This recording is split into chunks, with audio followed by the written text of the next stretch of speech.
Most people quickly look at this problem and think it's simple, saying 9 minus 9 is 0, and since there is another 9 minus 9, they assume it also equals 0, then multiply 0 by 0 to get 0.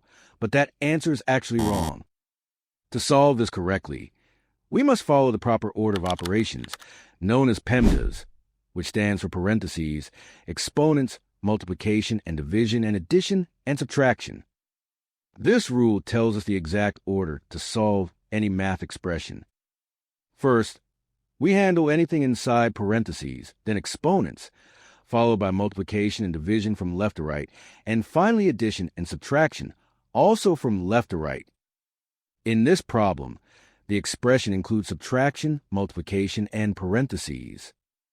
It's important to remember that when a number is written next to parentheses, it means multiplication, even if there is no multiplication sign written. So instead of solving from left to right blindly, we start with the parentheses. Inside the parentheses, we have 9 minus 9, which equals 0. Now the expression becomes 9 minus 9 multiplied by 0. At this stage, we must follow PEMDAS again and perform multiplication before subtraction. So we multiply 9 by 0, which gives 0. Now we are left with 9 minus 0, and that equals 9. This is why the correct answer is 9, not 0. A quick example to understand PEMDAS better is the expression 8 minus 5 times 2. If you solve from left to right, you might do 8 minus 5 first to get 3, then multiply by 2 to get 6, which is wrong.